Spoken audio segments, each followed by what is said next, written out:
જે વિદ્યાર્થી મિત્રો ઘણા વખતથી પાટણની પ્રભુતા વિશે વાત કરવું કે છે એમના માટે આજે હું પાટણની પ્રભુતા વિશે વાત કરીશ. પણ એક વસ્તુ યાદ રાખો, આ મુનશીની જે 3 કથા છે, કથાત્રયી, પાટણની પ્રભુતા, ગુજરાતનો નાથ, રાજાધિરાજ, એનો પહેલો ભાગ 1916માં લખાય. ઐતિહાસિક નવલકથા એટલે શું એ તમને ખબર હોવી જોઈએ, અને મુનશી ઇતિહાસ વિશે શું માને છે એ પણ ખબર હોવી જોઈએ. ઘણા બધા વિદ્યાર્થી પૂછતા હોય છે કે તમે શામાંથી કરો છો, તો આજે હું તમને 3 પુસ્તકમાંથી કરાવીશ. એક મુનશી જે જગદીશ ગુર્જરનું સંપાદન છે, 2 નંદશંકરથી ઉમાશંકર, ધીરેન્દ્ર મહેતાનો PhDનો થીસીસ છે, અને 3 ગુજરાતી નવલકથા યુનિવર્સિટી ગ્રંથ નિર્માણ બોર્ડ, જેમાં રઘુવીર ચૌધરીનો એક લેખ. આ 3 ઉપરાંત હું તમને એક પુસ્તક કહીશ, પ્રમોદ કુમાર પટેલનું કથા વિવેચન પ્રતિ. એમાં મુનશીની ઇતિહાસ વિશેની માન્યતાઓ છે, એની હું વાત નથી કરતી.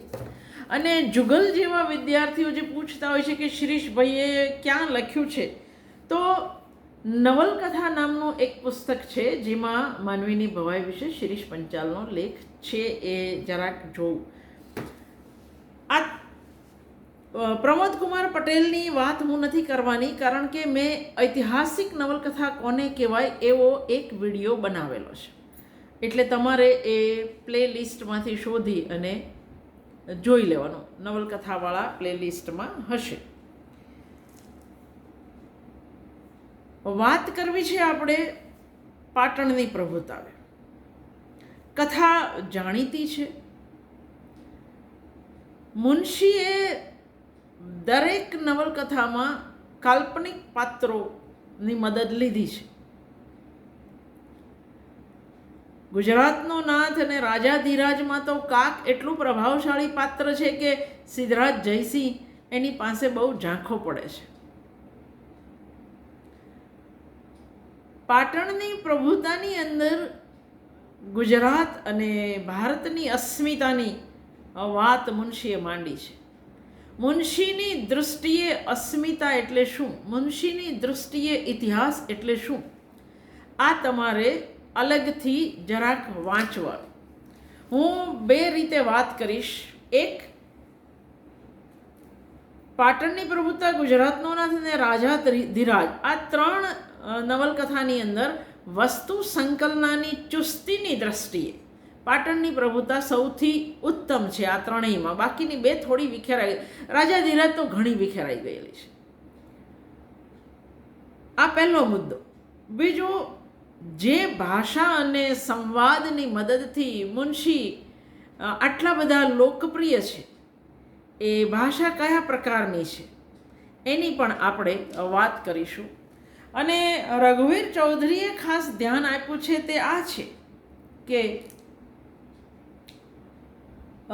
મુનશીએ આમાં કેટલા લચ્છા માર્યા છે. પાટણની પ્રભુતા લખાય એ પહેલાં આખા દેશની અંદર ભારતીય અસ્મિતાનો એક જુવાળ શરૂ થઈ ચૂકેલો. એ લોકમાન્ય તિલકનું આખું આંદોલન હોય, બંગ ભંગ નિમિત્તે જે કંઈ થયું તે હોય, આ બધું ક્યાંક મુનશીના મનમાં પડ્યું હોય એવું લાગે. પ્રજાકીય અસ્મિતાની જાગૃતિ વડે જ દેશને એક સૂત્રે બાંધી શકાય, એ પાટણની પ્રભુતામાં વ્યક્ત થયેલું દર્શન છે. મંડળેશ્વરોની મનસ્વિતાથી આકુળ વ્યાકુળ મિનળદેવીની કોઈ પણ ભોગે સ્વકીય પ્રતાપ પ્રવર્તવાની ઝંખના, કર્ણદેવની અંતિમ ક્ષણો એ ઝંખનાને તીવ્ર બનાવે, અને જૈન સત્તાનો અભિલાષી આનંદસુરી એ મિનળદેવીને માર્ગ ચીંધે. સામે મુકાયેલું મુંજાલનું પાત્ર રાષ્ટ્રીય અસ્મિતા શી ચીજ છે એ આપણને સમજાવે છે.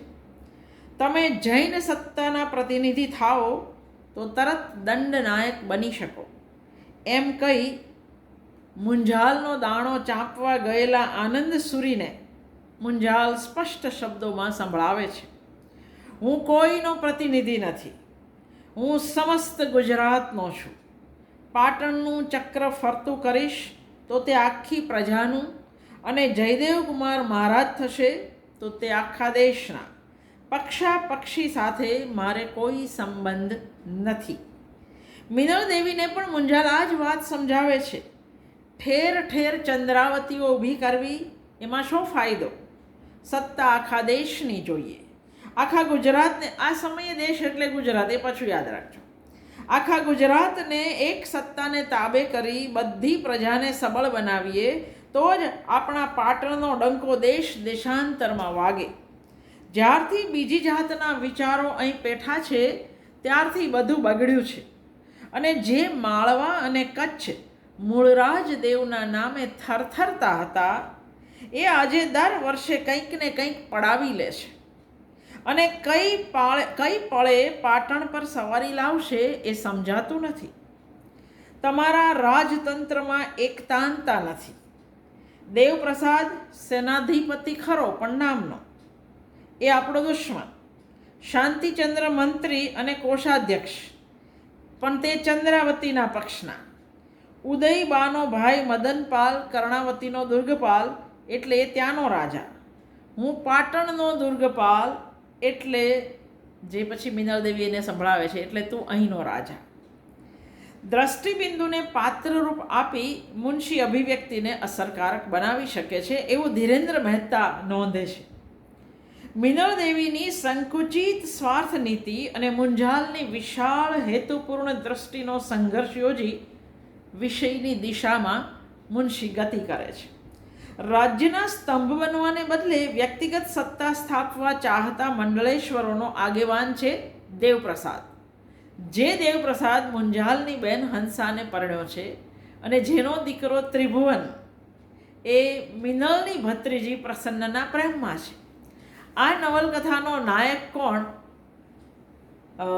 મુંજાલ કે ત્રિભુવનપાલ, એવો પ્રશ્ન પણ આપણે કરી શકીએ. રાજ્યના સ્તંભ બનવાને બદલે વ્યક્તિગત સત્તા સ્થાપવા ચાહતા મંડળેશ્વરોનો નાયક આગેવાન એ દેવપ્રસાદ. દેવપ્રસાદનો પરિચય આપતા મુનશી કહે છે, કેટલા વર્ષો થયા એણે એકલે હાથે એના મંડળને નાનું સરખું રાજ્ય બનાવ્યું હતું. એના નામનો ડંકો આખા ગુજરાતમાં વાગતો હતો, પણ દેશસ્થલીના પોતાના મંડળમાં પડી રહેવાનું એને ગમતું નહીં. પાટણ એના મતે સૃષ્ટિનું મુકટરૂપ હતું, તેમાં મહામણી તરીકે શોભવાની એની આકાંક્ષા હતી. આ તરફ પાટણના રાજકર્તાઓ એને નિર્બળ કરવા માટે મહેનત કરી રહ્યા હતા. તો આ મૂળ આંતરકલહ છે, પાટણની સત્તા. આંતરકલહના ભાગરૂપ ક્ષત્રિયો અને શ્રાવકો વચ્ચેનો સંઘર્ષ છતો કરવા માટે પણ આ પાત્ર અહીં કામનું છે. એ બે વર્ગના પ્રતિનિધિરૂપ દેવપ્રસાદ અને આનંદસુરીએ રાજમહેલમાં એકબીજાને શું કહેલું સાંભળો. બનશે એટલા શ્રાવકોને છુંદી નાખીશ, એવું દેવપ્રસાદ કહે છે. અને આનંદસુરી કહે છે, મારે હાથે જીન ભગવાનના શત્રુઓ ઠેકાણે થવાના છે. તો આ સંઘર્ષ એ પછી શાંતિચંદ્ર મંત્રી હોય, ઉદો મહેતો હોય, અને બીજી બાજુ ક્ષત્રિય રાજાઓ હોય. કર્ણદેવના ખંડમાં મિનળ દેવી સાથેના એના વાર્તાલાપ દ્વારા અને ત્રિભુવનને એ કહે છે રાજની પંચાયતનો ઘણો જૂનો ઇતિહાસ. આનંદસુરી એને સવિસ્તાર કહે છે. ત્યાંય એ તો પોતાનું જ કામ બજાવે છે. કથા વહેતી રહે તેમ તેમ આંતરકલહનો પરિપ્રેક્ષ ખુલતો રહે છે. જોકે આમ કરવામાં મુનશી આનંદસુરી જેવા એક કાલ્પનિક પણ વિવાદાસ્પદ પાત્રનું સર્જન કરે છે અને હિન્દુ અને જૈન વચ્ચેના વૈમનસ્યનો પ્રસ્તુત કાળ પર પ્રક્ષેપ. આ સમયગાળામાં જૈનો અને હિન્દુઓ વચ્ચે એવી કોઈ લડાઈ નહોતી જે મુનશીએ બતાવી. એટલે આપણે જેને કાળ પર જે સમયની ઘટના નથી એ સમયમાં મુનશી એક કાલ્પનિક પાત્ર દ્વારા આવી ઘટના ઊભી કરે છે. દેવપ્રસાદ ત્રિભુવનના મિનળદેવી સાથેના વેરનું આલેખન કરીને પણ મુનશી હકીકતે તો ઇતિહાસનો છેદ જ ઉડાડે છે.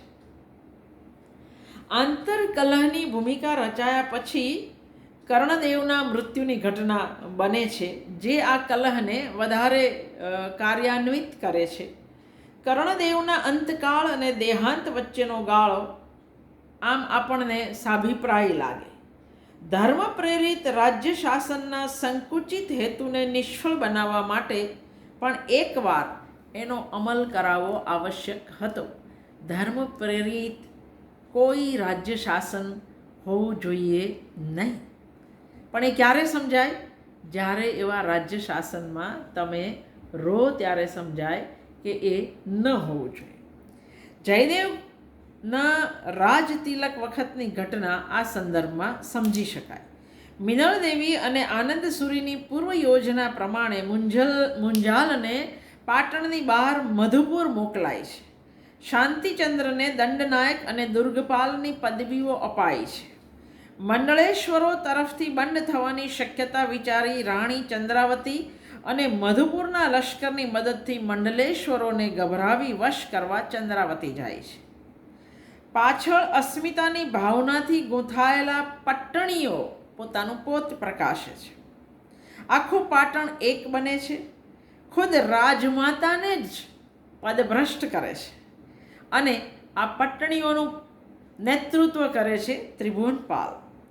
દેવપ્રસાદ અને ત્રિભુવનપાલ આ બે પાત્રોમાં દેવપ્રસાદ વધુ જગા રોકતો હોવા છતાં કૃતિના વિષય સાથે આ રીતે ત્રિભુવનપાળ વિશેષ સંબંધ ધરાવે છે. વિષયની વિકાસ યાત્રા અહીં ઉત્કર્ષ બિંદુએ પહોંચે છે.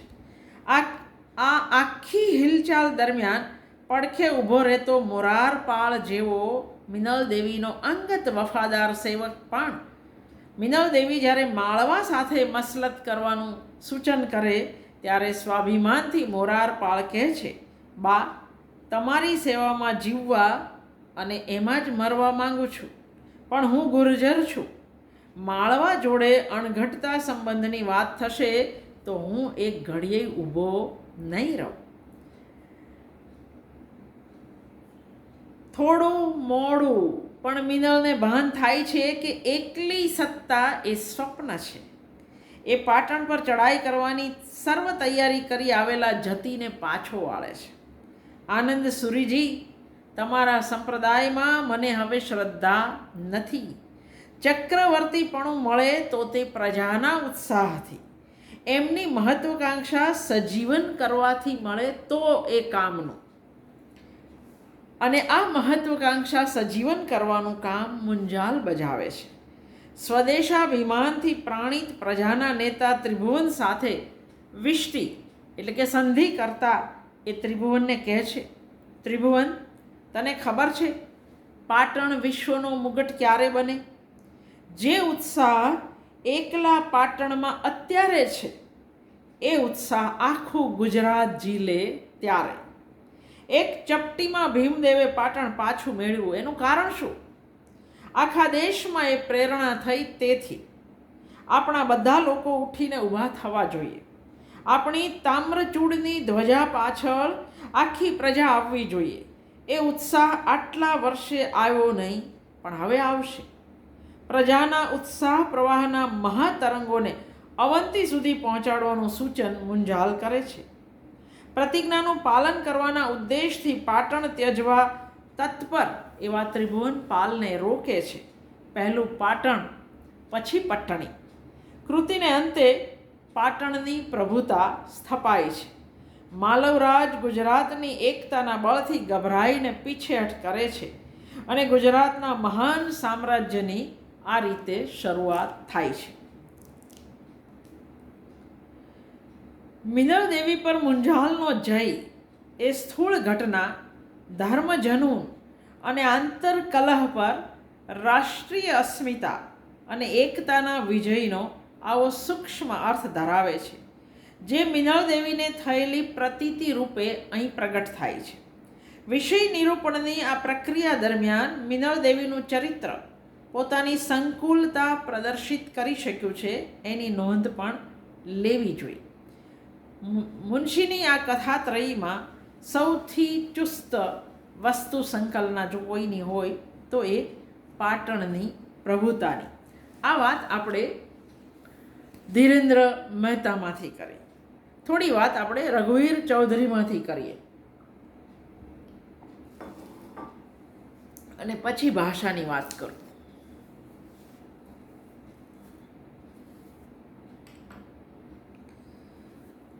પાટણની પ્રભુતા 1916. ક્યાંક રોમાન્સ અને નોવેલ એ બે વચ્ચે આ નવલકથાને આપણે મૂકી શકીએ. રોમાન્સ અને નોવેલ, આની પ્રસ્તાવનામાં અતિશય લાંબી સમજૂતી દરેક નવલકથાના પ્રકારો વિશે છે. હું એવી આશા રાખું કે વિદ્યાર્થી મિત્રો થોડુંક જાતે પણ વાંચે. દેવપ્રસાદ ઘોડાને કોટ કુદાવીને નાસી જાય, હંસા દેવપ્રસાદની નજર સામે ભૂતની જેમ અદૃશ્ય થઈ જાય. આવી ઘટનાઓ ગુજરાતના નાથમાં પણ પછીથી, જેને આપણે ચમત્કૃતિ ભરી ઘટનાઓ કહીએ, પ્રતીતિકર ન લાગે એવી ઘટનાઓ કહીએ, એ પછીથી પણ મુનશીએ આલેખી છે. ગુજરાતનો નાથ અને રાજાધિરાજની સરખામણીએ પાટણની પ્રભુતાનું વસ્તુ વધારે સંકલિત છે. મુંજાલને બાજુ પર રાખી શાસન સંભાળવા જતાં મિનળને નીચું જોવાનો વારો આવે છે. એ પાટણની પ્રભુતાની મુખ્ય ઘટના છે. દેવપ્રસાદ, આનંદસુરી અને ઉદો મહેતો પોતપોતાની મહત્વકાંક્ષાઓ સંતોષવા સત્તા પલટાના પ્રયાસમાં કુટિલ નીતિમાં સંડોવાય છે. ત્રિભુવન અને પ્રસન્ન પણ સીધો રસ ધરાવતા ન હોવા છતાં અલગ રહી શકતા નથી. એટલું જ નહીં, પરિણામ એમના પક્ષે આવીને ઊભું રહે છે. મિનળ મુંજાલની શરણાગતિ સ્વીકારે છે અને મુંજાલ ચાલ્યા જતા ત્રિભુવનને એની પ્રતિજ્ઞા તોડાવીને રોકી લે છે. વિજયને પણ વશ ન થતાં મુંજાલની ભવ્યતા ઉપસી આવે છે. સમયનો ટૂંકો ગાળો પણ કૃતિને સુગ્રથિત રાખવામાં ફાળો આપે છે અને વિશેષ અહીં કશુંક બને છે. મિનળના અનુભવમાં બધી ઘટનાઓ કેન્દ્રિત થાય છે. પરોક્ષ થયેલા મુંજાલનું ગૌરવ અને મિનળનો માનસ પલટો એક સાથે સિદ્ધ થાય છે. પહેલું પ્રકરણ ઉપોદઘાત માત્ર ઇતિહાસની વિગતો જ આપે છે, કોરી શુષ્ક વિગતો. લેખકની પ્રસ્તાવનામાં એનો સમાવેશ કર્યો હોત તો પણ ચાલત એવું રઘુવીર ચૌધરી કહે છે. બીજું પ્રકરણ વાતાવરણના વર્ણનથી શરૂ થાય છે. પસાર થતા બે ઘોડેસવારોનો પરિચય ન આપીને કુતૂહલ જગાવે છે. પહેરવેશ સામાન્ય રજપૂત યોદ્ધા જેવો હતો એમ કહી વિગતોમાં ઉતરવાનું મુનશી ટાળે છે. આવું એ અનેક વાર કરે છે. ઇતિહાસને વાચકની કલ્પના પર છોડવામાં મુનશી માહેર છે. બાપ દીકરાને ત્રિભુવન કહીને સંબોધે છે. બાપનું નામ દેવપ્રસાદ છે એ પછીના પ્રકરણમાં આપણને જાણવા મળે છે. અહીં એનો ઘોડો લથડે છે. એ પણ દેવપ્રસાદની જેમ હંસાને ભૂત માનીને ભડકે એવો આપણને પ્રશ્ન થાય, ઘોડો શા માટે લથડવો જોઈએ? આ વિમળ મંત્રીના સ્થાનકનો પછીની કૃતિઓમાં પણ મુનશીએ ઉપયોગ કર્યો છે. બાપ દીકરો જે પાટણના સાચા વારસદારના ઉત્તરાધિકારીઓ છે અને વારંવાર પાટણ આવે છે, એ ગામડિયાને પાટણનો દરવાજો કેટલો દૂર એવો પ્રશ્ન પૂછે. એ ચલો એ છુપાવે છે, આવ્યા છે એટલે પૂછવું એવું બરાબર છે, પણ વાચક તરીકે આપણને પ્રશ્ન થાય. એમની વાતમાંથી ચંદ્રાવતીના જતી આનંદસુરીનો સંદર્ભ પણ નીકળે છે. મરણ પથારીએ પડેલા કર્ણદેવને મળવા દેવપ્રસાદ છુપ્પી રીતે જાય છે. વાચસ્પતિ એને છજામાં રોકવા કહે ત્યાં જતી આવે અને એમની વચ્ચે બંધાનાર વેરનું અહીં સંકેત મળે. મુંજાલને પહેલીવાર આનંદસુરી સાથેની મુલાકાતમાં ઓળખાયો છે. એની કીર્તિનું અને એના શરીર સૌષ્ઠવનું ગમી જાય એવું વર્ણન છે. પ્રત્યેક પાત્રના બાહ્ય દેખાવનું વર્ણન મુનશીને ગમે છે અને એ વર્ણન એકવાર થયું તેથી સંતોષ ન માનતા વિશિષ્ટ પ્રસંગોએ મુનશી ફરી પાછું એ વર્ણન કરે. જતી મુંજાલ પર છાપ પાડવા, મૈત્રીનો પુરાવો આપવા મથે છે અને દેવપ્રસાદની બાતમી આપે છે. મુંજાલ ખડખડાટ હસે છે. આ તમારી ખાનગી વાત. પાટણ બહાર બપોરે તમે એને મળ્યા, અત્યારે છજામાં નિરાતે વાતો કરી, શું એ બધું મારી જાણ બહાર છે? જતીના આગમનના હેતુને જાણતો મુંજાલ ઉમેરે છે, મારી રાજનીતિની વચ્ચે આવનારને હું ક્ષમા કરતો નથી. મુંજાલના પ્રભુત્વ તરફ ધ્યાન ખેંચીને લેખક ત્રિભુવન અને પ્રસન્નનો મુગ્ધ સાહસિક પ્રેમ આલેખે છે. એમની ચેષ્ટાઓ તક મળતા એકબીજાને ખીજવવાની એમની રીત વિશિષ્ટ છે. બાંધેલું દોરડું એકવાર પ્રસન્ન છોડી દે અને ત્રિભુવન હેઠો પડે, હસતો હસતો ઊભો થાય. બીજી વાર દોરડું બંધાતા ઝડપથી ચડી જઈ પ્રસન્નને પકડવા જાય. પ્રસન્ન છટકીને હિંચકા પર ચડી જાય અને ઊભી ઊભી જોરથી હિંચકા ખાય. હિંચકો તૂટવાની ફિકર કરતો ત્રિભુવન ઊભો હોય ત્યાં પરિણામનું ભાન રાખ્યા વગર પ્રસન્ન ઊભેલા ત્રિભુવન પર પડે. બંને ભોંય પર પડે. એમને સખત વાગે છતાંય પડ્યા પડ્યા બાથ ભીડે. પ્રસન્નનો હાથ છોલાઈ જવાથી નીકળતું લોહી જોઈ ત્રિભુવન નિરાત અનુભવે અને એમાં પાછી બંનેની વાતચીત છટાદાર બને. આ આખું નિરૂપણ બહુ મજા પડે એવું છે, રસપ્રદ છે. રોમેન્ટિસિઝમ કેવું સાહિત્યિક લાગે એનો આ એક ઉત્તમ નમૂનો છે. પ્રસન્ન મિનળ દેવીની ભત્રીજી છે અને મિનળ એને માલવરાજ સાથે પરણાવીને રાજકીય હિત ઊભું કરવા માંગે છે. આ એ સમયગાળાની રીત હતી, દીકરીઓ પરણાવીને મૈત્રી ખરીદવી. તે મિનળ દેવીની મગદૂરશી એવો ઘાંટા પાડતો ત્રિભુવનને પાછળ આવીને ઊભેલો 12 વર્ષનો જયદેવ જવાબ આપે છે. અત્યારે પ્રગટ થવા ન માંગતો ત્રિભુવન ચાલ્યો જાય છે. પ્રસન્ન એની પાછળ દોડે છે. એને ઉજ્જૈનીની રાણી કહીને મેણું મારીને ચાલ્યો જાય છે, તીર અને કામઠું ત્યાં જ મૂકીને, જેનો પછીથી ત્રિભુવનને બચાવવા માટે પ્રસન્ન ઉપયોગ કરવાની છે. જો આ વસ્તુ સંકલનના અંકોડા કેવા બાંધે છે મુનશી. મિનળ મુંજાલ સાથેની મુલાકાતમાં સામસામે આવે છે. બે પક્ષોને લડાવી મારીને એકની શક્તિથી પોતાની શક્તિ વધારવી એ નીતિમાં મુંજાલ મિનળને રોકવા માંગે છે કે એ ન કરો. જ્યારે મિનળે ચંદ્રાવતીમાંથી જૈનોનું લશ્કર મંગાવ્યું છે, એ દેવપ્રસાદને દૂર કરવા માંગે છે. દેવપ્રસાદની પત્ની હંસા, જે મુંજાલની બહેન છે, એને મિનળે વર્ષોથી છુપાવી રાખી છે. એને આ પ્રસંગે અહીં લાવવાનું કામ જતીને સોંપવા એ વિચારે છે. મુંજાલનો જતી સાથે પરિચય કરાવી રાજાની તબિયત જોવા મિનળ જાય છે. મુંજાલ અને મિનળ સ્નેહથી બંધાયેલા રહ્યા છે, પણ અભિપ્રાયોમાં જુદા પડ્યા છે. મુંજાલની બૌદ્ધિક સત્તાને ઓળંગીને મિનળ માતબર થવા જાય અને એ માટે મુંજાલ સિવાયના સહાયકો શોધે. એમાં જતી એને સામેથી આવીને મળ્યો. એ ધાર્મિક જનૂન ધરાવે છે અને એક ધર્મ દ્વારા દેશને એક કરી યવનોથી બચાવવાની વાત કરે છે. આ વાતની પાછળ એના વેરઝેર કેવી રીતે કામ કરે છે એ પછીથી સ્પષ્ટ થયું છે. એ મુંજાલને દૂર કરીને બીજી ગોઠવણો માટે સલાહ આપે છે. રાણી ચમકે છે, પણ જતીનો વિરોધ કરતા નથી મિનળ. એના અપ્રગટ મનસૂબા સૂચવાઈ જાય છે અને જતી સાથેના એના વર્તનથી મુંજાલ અને એના વ્યક્તિત્વમાં રહેલો ભેદ પણ જોઈ શકાય છે. સત્તા એના વ્યક્તિત્વનું સહજ લક્ષણ નથી, એ માટે એને મથવું પડે છે.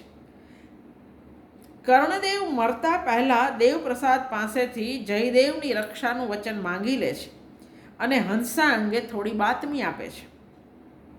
અને ત્યાં જ મિનળ આવી આંખની ભયંકર સ્થિરતાથી મહારાજને રોકે છે. કર્ણદેવે કહેલી વાત મિનળ માનતી નથી. હંસાને પ્રગટ કરવાની વધુમાં વધુ લાભદાયક ક્ષણ એ હજી શોધી રહી છે. બેચેન દેવપ્રસાદ દીકરાને વાત કરે છે. ત્રિભુવન એના મામા મુંજાલને મળે છે, માની ભીખ માંગે છે. લાગણી અને નિશ્ચયનું દ્વંદ્વ લેખક વિસ્તારથી આલેખે છે. મુંજાલના મુઠ્ઠી વાળેલા હાથના નખ માંસમાં જોરથી પેસી જતા હતા એ વાક્યમાં મુંજાલનું મનોદ્વંદ્વ પણ પ્રગટ થાય છે. પણ બીજી જ ક્ષણે બહેનની ભાળ આપવાને બદલે મુંજાલ ત્રિભુવનને પોતાની પાસે રહેવા સમજાવે છે. એકમેકને નમતું ન જોખતા જવાબો આગળ વધે છે અને ત્રિભુવન વિદાય લે છે. મુંજાલ બારણા તરફ જોઈ આંખો લૂછે છે. એકલો રહેવા જ મુંજાલ જાણે કે સર્જાયો હોય એવું તમે બીજા ભાગમાં કીર્તિદેવ બાબતે પણ જોઈ શકો છો.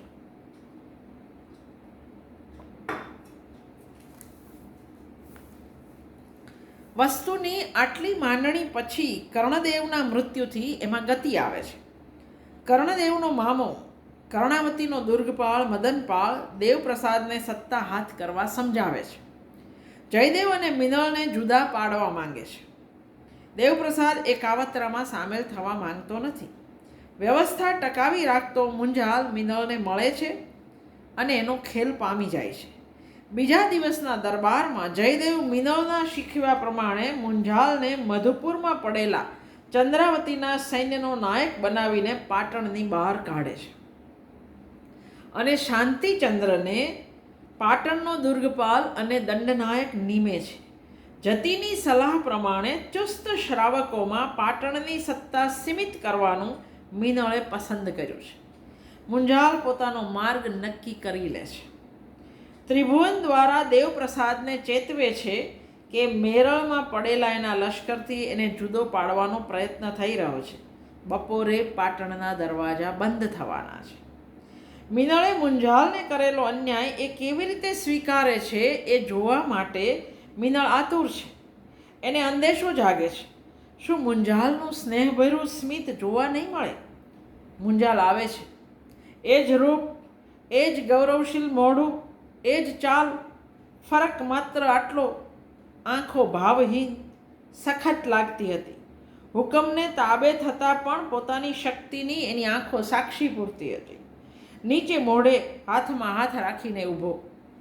પાત્રોની મુદ્રાઓ આલેખવાનો મુનશીને જે શોખ છે એ તમે ઘણી બધી જગ્યાએ જોઈ શકો છો. પણ એ મુદ્રાઓ દ્વારા બે પાત્રોના વિચારો અને ભાવોનું વૈષમ્ય મુનશી ઉપસાવી શકે છે. મુંજાલ મિનળના અભિનયથી આકર્ષાતો નથી. પોતાના સ્વાભિમાનમાં એ અડગ રહે છે. જતાં જતાં કહેતો જાય છે, કાવતરા બાજો જયદેવને રાત્રે ઉપાડી જવાના છે. આ મહેલમાં ન રહેશો. પાટણ બહાર નીકળતા દેવપ્રસાદ પહેલો જાય કે મુંજાલ એ અંગે શરૂ થયેલો ઝઘડો ત્રિભુવનને લીધે અટકે છે. મુંજાલ હંસાની ભાળ આપે છે અને બીજે દિવસે મેરળ પાસે વાઘેશ્વરના મંદિરમાં મળવાનું નક્કી થાય છે. દેવપ્રસાદ દરવાજા બંધ થવાનો ભય છોડીને હંસાને મળવા જાય છે. ત્યાં મિનળ સામે આવીને ઊભી રહે છે. દેહસ્થલીનું મંડળ અને મેરળ આગળ પડેલું લશ્કર સ્વાધીન કરવાની શરતે મિનળ હંસાને સોંપવા રાજી છે. દંડનાયક નિમો તો મંડળ આપવું એમ દેવપ્રસાદ કહે છે, પણ મિનળ એને નજરકેદ રાખવા માંગે છે. એ ગુસ્સે થઈને ધમકી આપતો ચાલ્યો જાય છે. દરવાજા બંધ થયા તો કોટ કુદાવીને નીકળી ગયો. ધાર્યું થતું નથી. મુંજાલ પર પોતાની મહત્તા સિદ્ધ કરવા માંગતી મિનળ દેવપ્રસાદને કાબૂ રાખવામાં નિષ્ફળ જાય છે. બહાર જવા માટે ત્રિભુવન પૂરા શૌર્યથી લડે છે. જયદેવ તલવાર ઉગામીને આગળ વધવા જાય છે. ત્યાં છુપાયેલી પ્રસન્ન પેલું જે તીર ભૂલી ગયેલો એ તીર મારે છે અને જયદેવની હથેળી વિંધાઈ જાય છે. તલવાર પડી જાય છે. મિનળની ધાકથી સૈનિકો ત્રિભુવનને પકડવા મથે છે. ત્રિભુવન લડે છે, ઘાયલ થાય છે. આ દ્રશ્ય હંસાને બતાવીને મિનળ એને દેવપ્રસાદને મનાવવા તૈયાર કરે છે. અત્યારે છેક કહે છે કે જો આ તારો છોકરો છે. ફિલ્મી લાગે આખું. મુનશીની નવલકથાઓ આટલી બધી ગમે છે એનું કારણ જ આ નાટ્યાત્મકતા છે. એક બાજુ ત્રિભુવન લડે છે, હમણાં મરે એ હંસાને બતાવે અને બ્લેકમેલ કરે. બીજી બાજુ ત્રિભુવનની સારવાર કરતી પ્રસન્નને ભોજન દ્વારા બેભાન બનાવી મિનળ પોતાની સાથે લે છે. મદનપાળ જયદેવને ઉપાડી જવાના કાવતરામાં નિષ્ફળ જાય છે, કારણ કે મુંજાલે મિનળને કહી દીધેલું. પ્રસન્ન રાત્રે પાલખીમાંથી છટકીને પાછા આવતા સૈનિક મોરારપાળ સાથે પાટણ આવે છે.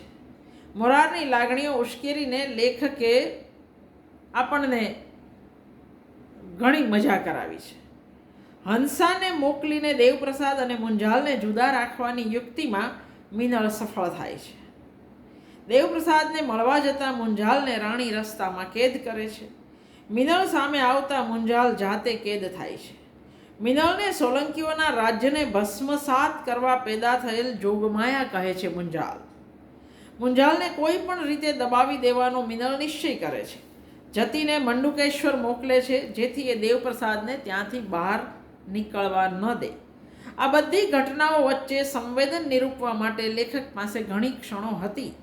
દેવપ્રસાદ મળવા આવ્યો ત્યારે મિનળ વચ્ચે આવી તે ક્ષણના હંસાના મનોભાવ વિશે તો કશુંય જાણવા આપણને મળતું નથી. રાણી એને મુક્ત કરવા તૈયાર થઈ એક ક્ષણે માત્ર એનું સ્વાભિમાન પ્રગટ થયું. ત્રિભુવનને 15 વર્ષે જુએ છે. એને તો હતું કે એનો દીકરો મરી ગયો છે. એને આમ લડતો જુએ ત્યારેય લેખક એની આંખોને પૂરતી વાચા આપી શક્યા નથી. ત્રિભુવનને બેભાન મૂકીને જવું પડે છે. એક ક્ષણે લેખકે એના ભૂતકાળની વાત ઉકેલી થોડા વાક્યોમાં પતાવી દીધું છે. દેવપ્રસાદને મળતા એ મૂર્છિત થઈ જાય છે. એમાં લાગણીનો અતિરેક જરૂર સૂચવાય છે, પણ એને જોતા દેવપ્રસાદના શરીરમાં ધ્રુજારી આવે, એનું માથું ભમવા લાગે એ વર્ણન દેવપ્રસાદના પાત્ર સાથે સુસંગત થતું નથી. હંસા ભાનમાં આવે તે પછી મિનળની ખટપટની થોડીક વાતો થાય અને દિવસે પણ બંને એકબીજાની બાથમાં પડી રહે એ વર્ણનમાં દેવપ્રસાદનું શૌર્ય અને હંસાની કર્તવ્ય પરાયણતા બેઉ મુનશી જાણે કે ઢાંકી દેતા હોય એવું લાગે. મિનળનું ધાર્યું થાય એમાં હંસા પોતે નિમિત્ત બને છે. પાત્રોના માનસને એમના વર્તનમાં પ્રાગટ્ય આપવાનું હોય એવી ક્ષણોએ પણ મુનશી અતિરેકમાં સરી પડ્યા છે. રઘુવીરભાઈએ આ વાત બહુ જ ઝીણી નજરે જોઈ છે. મોટા ભાગના લોકો જ્યારે વખાણ કરે છે ત્યારે રઘુવીર ચૌધરીની અંદરનો વિવેચક આ નવલકથાની જે નબળાઈઓ છે એને બિલકુલ સટીક રીતે આપણી સામે મૂકી આપે છે. કેદ પકડાતા મુંજાલે મિનળને આપેલો કટાક્ષમય ઠપકો એનું ઉદાહરણ છે. સત્તાના સૂત્રધાર પાટણની બહાર છે એ સ્થિતિમાં પાટણમાં ઉદો મારવાડી ઊભો થાય એનું વર્ણન લેખકે માંડીને કર્યું છે. કૃતિમાં ઉદાને આ પહેલાં સહેલાઈથી પ્રવેશ આપી શકાયો હોત. ઉદો મિનળની સામે પાટણની પ્રજાને તૈયાર કરે અને ત્રિભુવનપાલની શક્તિ અને દંડનાયકની મજબૂરીનું કારણ પણ એ હોય. એ રીતે પછીના પ્રકરણો લેખકે ગોઠવ્યા છે. જયદેવ સાથે મિનળ છુપ્પી રીતે પાટણમાં પ્રવેશવા મથે ત્યારે પ્રસન્ન મોરારપાળને લલચાવી એની પાસેથી દરવાજાની ચાવી પડાવી લે એ ઘટનામાં કથા ઇતિહાસનો છેદ ઉડાડી દે છે અને પ્રસન્ન થોડીક ઝાંખી એનું પાત્ર અહીંયા ઝાંખું પડે છે. દેવપ્રસાદ અને હંસાને સળગાવી મૂકવાની જતીની ક્રૂર યોજના, અગાશી પરથી નદીમાં પડતા દેવપ્રસાદનું શૌર્ય, એક હાથે બેભાન હંસાને સાચવીને જતી અને એના માણસોથી બચતા રહેવાની એની શક્તિભરી કુશળતા અને અંતે એનું મૃત્યુ, એ બધાના વર્ણનમાં મુનશીએ કમાલ કરી છે. મિનળની ક્રમશઃ વધતી નિરાશાનું આલેખન પણ બિલકુલ ગળે ઉતરે એ રીતે કર્યું છે. તે પછી મળવા બોલાવેલી પ્રસન્ન સામે એનો બૌદ્ધિક પરાજ્ય નાટ્યાત્મક નિરૂપણની કક્ષાએ પહોંચ્યો છે. પાટણના લોકો અને ત્રિભુવનપાલ જયદેવને વિનવે છે. એ પૂર્વે મુંજાલ માટેનો એનો અપરિહાર્ય સ્નેહ ઘેલછાની ભૂમિકાએ વર્ણવાયો છે. એની દ્રઢતાને આંસુમાં ફેરવી દીધી છે. મુંજાલને લેખકે પછીના પ્રકરણમાં મિનળનો હૃદયનાથ કહ્યો છે. મિતાક્ષરી ઉચ્ચારોમાં મુંજાલનું સ્વાભિમાન ચમકતું જાય છે અને લાંબા ઉદ્ગારોમાં મિનળનો અહમ ઓગળીને પરવશતા સુધી પહોંચી જાય છે. તું ગુસ્સે થયો છે તો 2 તમાચા માર, આવું વાક્ય પણ મિનળ બોલી શકે છે અને ત્યાં એ પાટણની રાજમાતા રહી શકી નથી. એનું પાત્ર જે ઐતિહાસિક ઓપ હતો એના પર એ છૂટી જાય છે. પોતે પલટાયો નથી એની સાબિતી આપવા માટે ગાંડો થઈ ગયો એમ મુંજાલ આગળ ધસે, મિનળને હાથમાં લઈ કચડી નાખે અને બીજી પળે બળથી દૂર ધકેલી ભોંય પર પટકી નાસે એ વર્ણન કેવળ રોમેન્ટિક છે. ઇતિહાસમાં પોતાના તરફથી પ્રદાન કરવાની મુનશીની લાક્ષણિકતાઓ અહીં તમે જોઈ શકો છો, કારણ કે આવું કશે ઇતિહાસમાં નથી. થોડા જ દિવસ પહેલાં વિધવા થયેલી અને અત્યારે મહેલની બહાર એવી મિનળ સાથે મુંજાલા મુશ્કેરાય એ કૃતિના સમગ્ર સંદર્ભમાં કેટલા અંશે સંગત છે એ પ્રશ્ન આપણે કરવો જ પડે. મુંજાલ મનાયો પછી તો કૃતિનો અંત દોડીને જાણે કે આવ્યો. વલ્લભની કેદમાંથી છટકી આવેલા જતીને રાણી પડતો મૂકે. મુંજાલ પાટણ જઈ ત્રિભુવન અને પટ્ટણીઓને સરળતાથી મનાવી શકે. પાટણમાં જાગેલા શૌર્યના તરંગોને અવંતી સુધી પહોંચાડવાની આ તક છે એવો મુદ્દો મુંજાલને જડે. મિનળ સતી થાય તો જયદેવ ભવિષ્યમાં એ ભૂલે નહીં એવા કારણ પણ આપે, અને એ કારણો ઉપરાંત પોતાના વ્યક્તિત્વની અસરથી એ જયદેવ સાથે મિનળને પણ પ્રવેશ અપાવે છે. ત્રિભુવન પોતાની ટેક સાચવવા માટે પાટણ છોડવા માંગે. પ્રસન્ન એની સાથે જવા પુરુષનો વેશ સજે. અરીસા સામે જઈને ઊભી રહે અને વાહરે મારા પ્રસન્નપાળ એવો ઉદ્ગાર કાઢી એ આત્મરતિ પ્રગટ કરે એ સર્વથા સંગત અને આપણને મજા પડે એવું રસપ્રદ છે. મુંજાલ પ્રસન્ન દ્વારા ત્રિભુવનને રોકવાની યુક્તિ યોજે છે, સફળ થાય છે, અને એના નિવાસે જઈ એને રોકવામાં મિનળ સફળ થાય છે. વચન મળતા એ મુંજાલની કોટે વળગી પડે છે. મુંજાલ પ્રતિજ્ઞા પાળવાની યાદ અપાવે છે. પ્રસન્ન અને દંડનાયક બનેલા ત્રિભુવનની મસ્તીને લેખકે એકવાર ફરી ટૂંકમાં આલેખી છે.